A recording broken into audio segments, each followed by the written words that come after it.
So hey friends, welcome back to our YouTube channel. So guys, आज के इस video में हम जेकेपी सब इंस्पेक्टर का जो सिलेबस है उस पर थोड़ा डिस्कशन करने जा रहे हैं कि इन फ्यूचर जब जेकेएसएसबी ऑफिशियल नोटिफिकेशन देगा उसमें जो जेकेपी का जो सिलेबस होगा सब इंस्पेक्टर का, वो सिलेबस क्या रह सकता है उसके बारे में बात करेंगे। देखिए, सबसे पहले जब गवर्नमेंट ऑफ इंडिया से एक नोटिफिकेशन अनाउंस हुआ, जब वहाँ पे उन्हें सिलेबस की बात की, कौन कौन से कंपोनेंट थे, आज वो कंपोनेंट मैं आपको दिखाना चाहूँगा। और इसमें कुछ कंपोनेंट हैं जो कि जिनका सिलेबस हमें थोड़ा बहुत पता है, तो उसकी क्लासेस हैं जो हम डेली की सिर्फ ज़्यादा नहीं एक क्लासेस पढ़ेंगे, अल्टरनेटली पढ़ेंगे और डेली की एक क्लास करने की ज़रूर कोशिश करेंगे, ताकि इन फ्यूचर अगर जब भी कभी इसका सिलेबस आउट होता है, जेकेएसएसबी इसका सिलेबस जब भी आउट करेगी, क्योंकि आपको पता है सबसे पहले एग्ज़ाम होने जा रहा है, पूरा प्रोसेस पे आज मैं आप पे डिस्कशन करूँगा किस तरह से इनका एग्ज़ाम और किस तरह से इनकी सिलेक्शन होगी। सिलेबस यहाँ पे मैंने लिखा है जेकेपी सब इंस्पेक्टर का, जो 2021 में हो एग्ज़ाम होने जा रहा है। सबसे पहले सिलेबस पे फोकस करिए।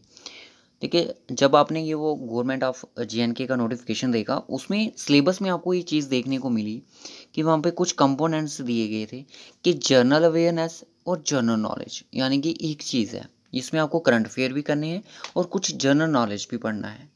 अब इसके डिटेल में अभी सिलेबस इसका आउट नहीं हुआ है, अब हमें नहीं पता इसमें हमें क्या क्या पढ़ने को मिल सकता है, क्योंकि इतना आप देख सकते हो कि जो जनरल नॉलेज है, क्योंकि पहले तो इसका तो डिटेल अगर निकालना चाहूँगा तो मैं निकाल लूँगा। इंडियन कल्चर हो गया और भी बहुत सारे टॉपिक्स होते हैं, फिजिकल डिवीजन, वर्ल्ड डिवीजन, ये चीज़ें आती हैं।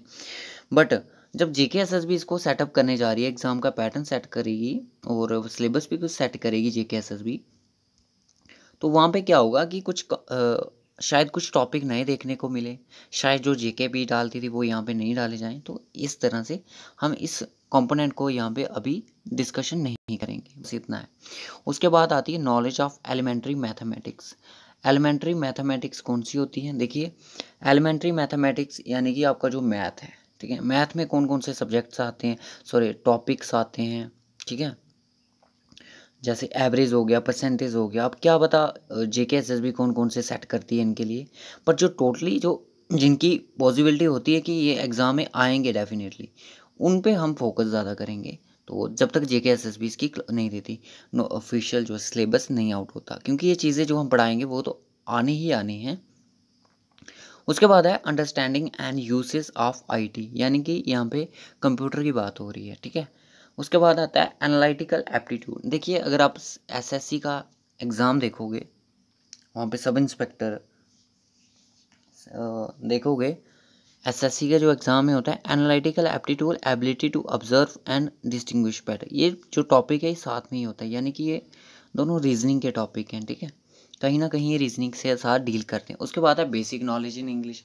अब इंग्लिश में भी बड़ा कुछ होता है, टेंस होती हैं, वर्ब होते हैं, बड़ा कुछ होता है, जैसे क्लास 4 में था। तो ये चीज़ें वहाँ पे देखने को मिली थी।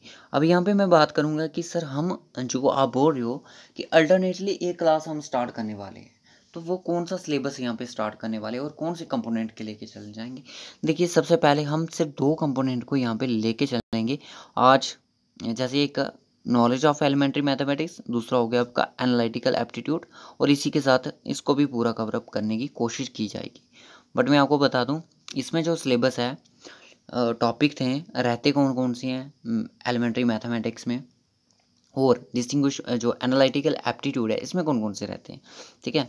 तो सबसे पहले आप देखिए, प्रोसेस में आपको बता दूं, इन्होंने खुद बोला था जब वो इनका गवर्नमेंट ऑफ जेएनके का जब नोटिफिकेशन आया, उसमें उन्होंने बताया था कि सबसे पहले रिटर्न होगा, ठीक है, रिटर्न होगा। उसके बाद जो फिजिकल में कैंडिडेट जाएंगे, ध्यान से सुनना, जो फिजिकल में कैंडिडेट्स जाएंगे वो वैकेंसीज़ के 6 टाइम्स ज़्यादा होंगे। यानी कि अगर 800 वैकेंसीज़ है, अगर 800 अप्रूव्ड हुई है, पर इससे ज़्यादा होगी, कम नहीं होगी, इससे ज़्यादा ही होगी, इसके 6 गुना फिजिकल में जाएंगे। बात समझ रहे हो मेरी? 6 गुना इसमें जाएंगे, यानी कि 4800 कैंडिडेट्स होगा जो फिजिकल करेगा। यानी कि एटलीस्ट मान सकते हो अगर वैकेंसी इसकी इन फ्यूचर बढ़ जाती है 800 या 8 इतनी हो जाती है, 850 हो जाती है, तो क्या होगा, चांसेस है कि 5000 पर्सन को, कैंडिडेट्स को फिजिकल के लिए इनवाइट किया जाएगा, ठीक है, अपॉइंट किया जाएगा। उसके बाद मेडिकल का नहीं हमें बताया कि कितने टाइम्स क्या होगा, कितने टाइम्स नहीं क्या होगा। देखिए अगर यहाँ पे फॉर्म लगता है 1,00,000 1,50,000, ठीक है, 1,00,000 1,50,000 फॉर्म लगता है एसआई के लिए, या 2,00,000 रख लो, बट यहाँ पे एज भी तो कम है, एज का भी तो फॉल्ट है, तो इसलिए फॉर्म कम ही लगेगा। पंचायत अकाउंटेस्टेंट में इसलिए लगता है, फाइनेंस अकाउंटेस्टेंट में लगता है क्योंकि उनकी एज जो 40 तक रखी है। तो यहाँ पे 28 ईयर्स एज है, नो एज रिलैक्सेशन है, किसी को भी एज रिलैक्सेशन नहीं है, ये चीज़ भी देखने वाली है। जब यहाँ पे फिजिकल टेस्ट में 5,000 बच्चा बुलाया जाएगा, उसमें से आपको पता है कि इसमें से फिट तो कितना बैठेगा, एटलीस्ट इसका फिट जो होगा 2,000 से और 2,500 के बीच में इसको फिट करेंगे, ठीक है, जो कोई फिजिकल में फिट रहेगा। उसके बाद क्या होगा, मेडिकल टेस्ट होगा, मेडिकल में भी कुछ फॉल्ट करके निकाल दिए जाएंगे कुछ कैंडिडेट, और फिर जाके मेरिट लिस्ट बनेगी, रिटर्न के एग्ज़ाम, फिजिकल के जो भी होगा इनका सिस्टम, हाइट वगैरह सारा कुछ देखते हैं। उसके बाद सिलेक्शन लिस्ट होगी जो कि आपकी रियल वैकेंसी के अकॉर्डिंग होगी। अगर फिर कोई पर्सन ज्वाइन नहीं करता है तो फिर उसके बाद वेटिंग लिस्ट भी आ जाती है, ठीक है। ये होता है सिलेक्शन प्रोसेस इसका, मेरे आइडिया से, बट मेरा आइडिया जो है तो ये काम करेगा ही करेगा, क्योंकि क्लास 4th में भी हमने यही सोचा था। क्योंकि अगर इन्होंने लिखा है ना वहाँ पे कि 6 टाइम्स वैकेंसी के हम फिजिकल को इनवाइट कर शॉर्ट लिस्ट करेंगे 6 टाइम्स अकॉर्डिंग टू वैकेंसी, तो मान लो कि 5,000 कैंडिडेट्स फिजिकल देने जाएगा। और रिटर्न एग्ज़ाम किस तरह से होगा ये हमें नहीं पता, क्योंकि रिटर्न तो सारे देंगे।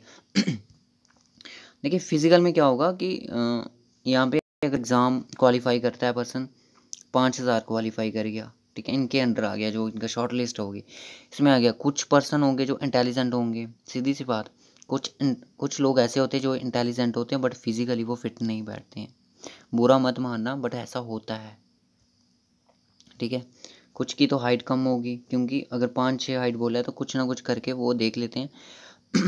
5-6, कईयों की 5-5 भी होगी, कईयों की पूरी 5-6 भी होगी, और कईयों की 5-6 5-7 भी होगी, इस तरह से हाइट होती है, ठीक है। तो 5-5 वाला भी क्वालिफाइड होगा शायद, 6 वाला भी क्वालिफाइड हो, 7 वाला भी क्वालिफाइड हो। तो जब अगर 5.6 हाइट और 5.7 हाइट वाला भी अगर आता है सिलेक्शन लिस्ट में, तो मेरिट 7 उसका ही बनेगा जिसका, अगर इसके मार्क्स ज़्यादा हैं, ठीक है, इससे मार्क्स कम है, सॉरी इसके ज़्यादा हैं, तो ओबियसली 5.7 को प्रेफरेंस दी जाएगी, ठीक है। उसके बाद बात करते हैं एलिमेंट्री मैथमेटिक्स में कौन कौन से टॉपिक्स इंक्लूड होते हैं। मैंने कुछ टॉपिक लिए हैं जो कि प्रीवियस में सब इंस्पेक्टर के एग्ज़ाम ये चीज़ें देखने को मिली है। नंबर सिस्टम, प्राइम नंबर, ये अपने कंपोजिट नंबर, रियल नंबर, ठीक है, even number, odd number. Number system भी बड़ा डिटेल टॉपिक है, इसके बारे में रेशियो प्रोपोर्शन आ गया, सिंप्लीफिकेशन आ गई, time distance, percentage, unitary, LCM, compound interest, decimal fraction, simple interest, HCF, algebra, time and work, average, loss, profit and loss, mensuration, 2D 3D, data interpretation, सारा का सारा आपको एलिमेंट्री मैथमेटिक्स में देखने को मिलेगा। अगर जेके एसएसबी इसको डालेगी तो मैं बोलूँगा कि यहाँ पे 75% जो होंगे टॉपिक यहाँ पे इंक्लूड होंगे, ठीक है, सारे ले जाएंगे। आपको पता है ये तो आएगा, परसेंटेज पे आएगा, एलसीएम, कंपाउंड इंटरेस्ट, ये सारा कुछ आएगा, ये चीज़ें आएंगी। हम उसी तरह से चीज़ें स्टार्ट करेंगे। अब मैं ट्राई करूँगा जो हमारा फर्स्ट लेक्चर होगा वो नंबर सिस्टम पर रखा जाए, ठीक है। फर्स्ट लेक्चर हमारा नंबर सिस्टम पे होगा, ठीक है, याद रखना। उसके बाद आती है आपकी एनालिटिकल एप्टीट्यूड। एनालिटिकल एप्टीट्यूड में कौन कौन टॉपिक इंक्लूड है, सिटिंग अरेंजमेंट होगी, 6 पर्सन्स हैं, लाइंस में बैठे हैं, कोई नॉर्थ देख रहा है, कोई साउथ देख रहा है, तो उनको अरेंज करना है। क्लॉक एंड कैलेंडर बहुत ही important of, coding, decoding, mathematical reasoning, blood relation, series completion, logic, classification, series, action sense test, logical band. देखिए अगर रीजनिंग आती है ना, रीजनिंग तो आएगी एग्जाम में जब एक्चुअल सिलेबस भी आएगा, बट इसी में ऐसे टॉपिक आएंगे, मैं तो बोल दूँ बाहर से कोई टॉपिक नहीं आएगा, ठीक है। यहाँ तो नहीं आएंगे, यहाँ तो यही आएंगे बस। ठीक है, कुछ तो आपको पता है आपने किए हैं, कुछ तो किए हैं, सीरीज़ वगैरह होगी, और भी बहुत सारे टॉपिक्स होते हैं, ब्लड रिलेशन हो गया, यहाँ पे भी है ब्लड रिलेशन। तो ट्राई करेंगे जो हमारा फर्स्ट लेक्चर होगा वो हम रखेंगे क्लॉक एंड कैलेंडर पे रखेंगे, ठीक है। क्लॉक एंड कैलेंडर जो कि हमने स्टार्टिंग से पढ़ा ही नहीं है, क्लॉक एंड कैलेंडर की बड़ी डिमांड रहती है। क्लॉक एंड कैलेंडर और नंबर सिस्टम, अपकमिंग जो लेक्चर होने वाले हैं हमारे वो क्लॉक एंड कैलेंडर और नंबर सिस्टम रहने वाला है।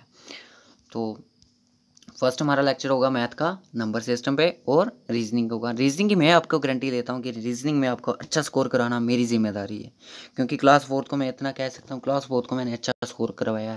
15+ स्कोर लेके आए हैं कैंडिडेट्स, जो मेरे कैंडिडेट्स हैं जीके प्रैक्टिस के। आप मेरी रीजनिंग की वीडियो देख सकते हो, ठीक है। एक तो हमारी वीडियो मैं आपको दिखा दूँ, इस स्क्रीनशॉट को आप ध्यान से देख रहे हो तो यहाँ पे आप व्यूज़ देखिए, कल के इसके व्यूज़ हैं, जो कि इसने अपने 4 लाख जो व्यूज़ हैं वो क्रॉस कर दिए हैं, ठीक है। 4 लाख व्यूज़ बहुत होता है। थैंक्स फॉर योर लव, ठीक है। हमारे ही कैंडिडेट्स हैं ये सारे।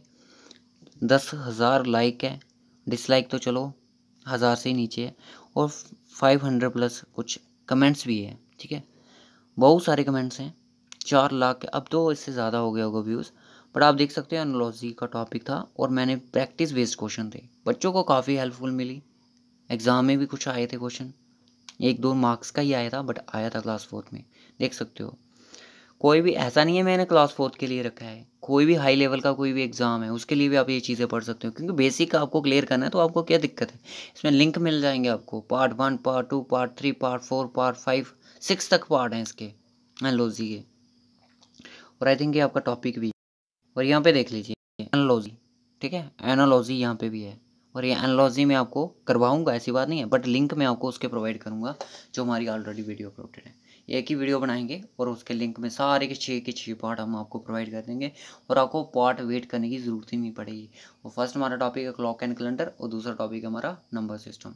सो okay guys, bye bye, take care. जैसे ही JKSS भी अपना सिलेबस देती है तो हम भी बाकी जो इंग्लिश है, जनरल नॉलेज है, उन चीज़ों को भी लेके आगे बढ़ने की कोशिश करेंगे।